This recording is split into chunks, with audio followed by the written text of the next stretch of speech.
Hey everyone, welcome back to another War video. This one, War number 7 of Season 38, for Loki taking on Legion. You can see for the first time this season, I am not bringing Spider-Man 2099. I am bringing my rank 4 Apocalypse. So I have Cable and Stryfe strictly for synergies. This is going to be the APOC show. 4 planned fights here. I'm going to be on Path 1 to start.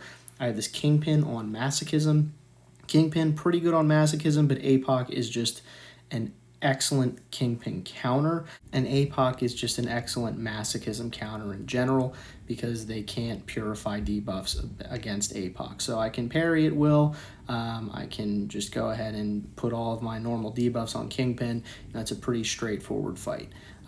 So the 2 synergies I have, the Cable synergy starts APOC out at max genetic code, so that's 4, meaning if I hit a light into his block, I can stun him, which is nice to kind of keep momentum up. And the Stryfe synergy gives him a little bit more bonus burst damage on every special 1 and special 2. So you can see APOC just rips through that fight. Absolutely no worries about that one. So 1 fight down for APOC. I placed my Horseman for a Havoc that we're going to use for the boss.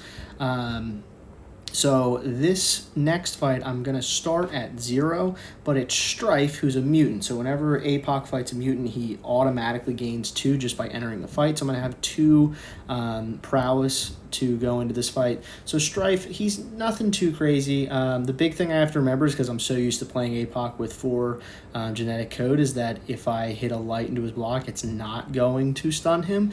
So I can't just, hit a light and then heavy into it, which is what I do a lot. So I just have to remember that. The other thing is, as you can see here, after his special 1, he gets his invisibility cloak up. So I just don't want to hit him, don't want to run into that.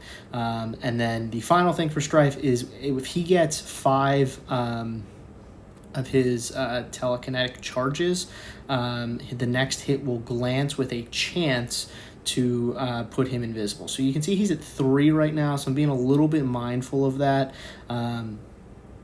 But you can see APOC doing pretty well, but he gets a 4th one.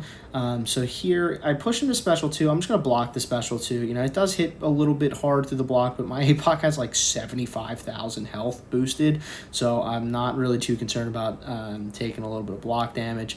Throw the special 2, and that's going to be it for Stryfe.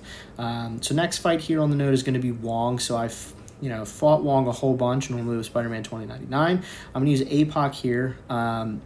The annoying thing about this node is that if you parry, so you can see I parry, I get a passive disorient on me. So every parry gives another passive disorient. But APOC has the ability to become disorient immune, so after 8 seconds, he gets a disorient immunity. So I'm in the corner a little bit here. I got a little bit more backed up than I wanted to be, but that's all right. Take a couple hits. I picked up 1 genetic code for winning the Stryfe fight, so I'm at 3 right now. I go to dex that special 2 because if I block it, it gives him a prowess. I'm not able to dex it, I get it, but you can see I've been hit like 5 times in this fight, and APOC just doesn't care.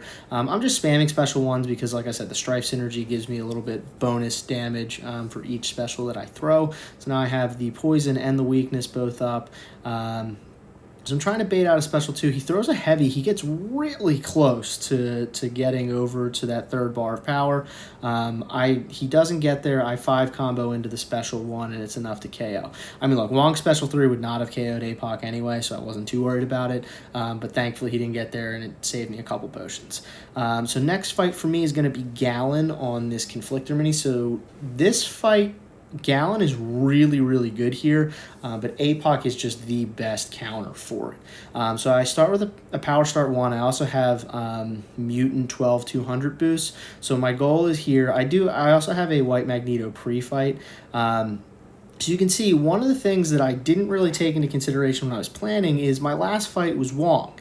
So Galan started with the Wong cross fight, but I wanted to get up to a special 2, throw that. So you can see it's doing some pretty good damage. And then from here, I probably should have just tried to get up to another special 2, but I'm going to throw a special 1 here. It does a good amount of damage, so now I just know I need to get to 1 more special 1, and then I win the fight. I'm not too concerned about Galan Special 2. I know it can sometimes incinerate through the block. I just block it. I heavy here just to reset my debuffs. I probably should have just comboed into a Special 1, but here you see I do that. I combo into the Special 1. I do the Conflictor combo, which is light, medium, into the Special 1, and that's enough to KO Galan. So like I said, Galan, very difficult here, but APOC really able to manage this fight. Last fight for me, my recording actually failed, but I did get a screenshot of it. I had to clean up the boss. We got very close to soloing the Havoc boss, the Terax boss with Havoc. I cleaned up with APOC. There was like 12% left. So 5 fights for me technically this war gets me up to 39 on the season and a streak of now 19. In terms of the war itself, we did drop this one, unfortunately. So we do drop to 3 and 4 for the season. But hey, five wars left. Hope we can turn it around and finish the season strong. But that will do it for this one. Hope you enjoyed it. Thank you for watching, and I will see everyone soon.